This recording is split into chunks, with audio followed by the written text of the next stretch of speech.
एक समय की बात है, एक सुदूर पहाड़ी मठ में कोजी नाम का एक युवा भिक्षु रहता था। अपनी बुद्धिमत्ता और महत्वाकांक्षा के लिए जाने जाने वाले कोजी को अपने दिमाग पर नियंत्रण पाने की तीव्र इच्छा थी। उन्होंने अपने बुद्धिमान गुरु सेंसेई अकीरा का मार्गदर्शन मांगा, जिन्होंने आंतरिक शांति और नियंत्रण विकसित करने में वर्षों बिताए थे। एक दिन कोजी बड़े उत्साह के साथ सेंसेई अकीरा के पास पहुंचे, अपने दिमाग को नियंत्रित करने का रहस्य जानने के लिए उत्सुक थे। सेंसी, कोजी ने शुरू किया, मुझे लगता है कि मेरा मन लगातार भटक रहा है और यह एक जंगली घोड़े की तरह महसूस होता है जिसे वश में नहीं किया जा सकता। मैं अपने विचारों और भावनाओं पर नियंत्रण कैसे हासिल कर सकता हूं?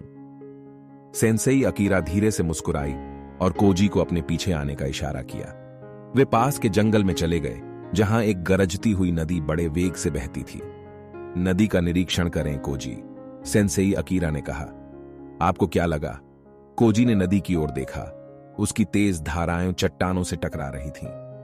यह शक्तिशाली और अदम्य है, सेंसेई, उन्होंने उत्तर दिया। सेंसेई अकीरा ने सिर हिलाया और पास के एक पेड़ की ओर इशारा किया। अब अपना ध्यान नदी के किनारे के पेड़ पर केंद्रित करें। आप क्या देख रहे हैं? कोजी ने पेड़ को देखा। उसकी शाखाएं हवा में खूबसूरती से लहरा रही थीं। उन्होंने उत्तर दिया, नदी की उथल पुथल के बावजूद यह जड़ और स्थिर बनी हुई है। सेंसेई अकीरा फिर मुस्कुराया। उसकी आंखें ज्ञान से भर गईं। कोजी, आपका मन नदी की तरह है, जो लगातार बह रहा है और अशांत है। हालांकि जैसे नदी की उथल पुथल के बीच पेड़ स्थिर रहता है, आप भी अपने भीतर शांति और नियंत्रण पा सकते हैं। कौतूहलवश कोजी ने रूपक पर विचार किया, इसके गहरे अर्थ को समझने के लिए उत्सुक थे। सेंसेई अकीरा ने आगे कहा, अपने दिमाग को नियंत्रित करने के लिए आपको अपने विचारों और भावनाओं का पर्यवेक्षक, मूक गवाह बनना होगा।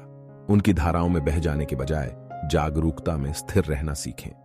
कोजी ने सिर हिलाया, यह समझते हुए कि उसे अलग अवलोकन की भावना विकसित करने की आवश्यकता है। इसके बाद सेंसेई अकीरा कोजी को एक बड़बड़ाते हुए नाले के पास एक शांत जगह पर ले गया। उन्होंने कोजी को बैठने और अपनी आंखें बंद करने का निर्देश दिया और केवल बहते पानी की आवाज पर ध्यान केंद्रित किया। ध्यान से सुनो कोजी, सेंसेई अकीरा ने कहा। ध्यान दें कि पानी की आवाजें कैसे आती और जाती हैं, बिल्कुल आपके दिमाग में विचारों की तरह। घंटों तक कोजी नदी के किनारे बैठा रहा और ध्यान से सुनता रहा। सबसे पहले उसका दिमाग विचारों की झड़ी से भरा हुआ था, लेकिन धीरे धीरे उसने उन्हें बिना लगाव के गुजरने देना सीख लिया और अपना ध्यान वापस पानी की सुखदायक आवाजों पर केंद्रित कर दिया। दिन हफ्तों में बदल गए और कोजी ने लगन से अपने विचारों और भावनाओं का अवलोकन करने का अभ्यास किया, जैसा कि सेंसेई अकीरा ने उसे सिखाया था।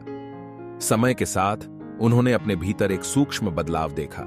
उसके दिमाग का जंगली घोड़ा शांत होने लगा और उसे स्पष्टता और नियंत्रण की भावना मिली, जो उसने पहले कभी अनुभव नहीं की थी। कृतज्ञता से भरे हृदय के साथ कोजी सेंसेई अकीरा के पास लौटे और गहराई से झुके। सेंसी, मैं अवलोकन और वैराग्य की शक्ति को समझने लगा हूं। मूक साक्षी बनकर मैं अपने मन की अनियंत्रित धाराओं को नियंत्रित कर सकता हूं। सेंसेई अकीरा ने सिर हिलाया। उसकी आंखें गर्व से चमक उठीं। कोजी, याद रखें कि आपका दिमाग एक शानदार उपकरण है। धैर्यपूर्वक अवलोकन के माध्यम से आप इस पर महारत हासिल कर सकते हैं और इसकी विशाल क्षमता का दोहन कर सकते हैं। परिश्रम पूर्वक अभ्यास करें और आपको वह शांति और नियंत्रण मिलेगा जो आप चाहते हैं। उस दिन के बाद से कोजी ने आंतरिक शांति की गहरी भावना को पोषित करते हुए अपने विचारों और भावनाओं का अवलोकन करने के अभ्यास में खुद को समर्पित कर दिया। उनका मन एक बार जंगली घोड़े की तरह एक विश्वसनीय साथी बन गया, जो उन्हें ज्ञान और आत्मज्ञान के मार्ग पर मार्गदर्शन कर रहा था।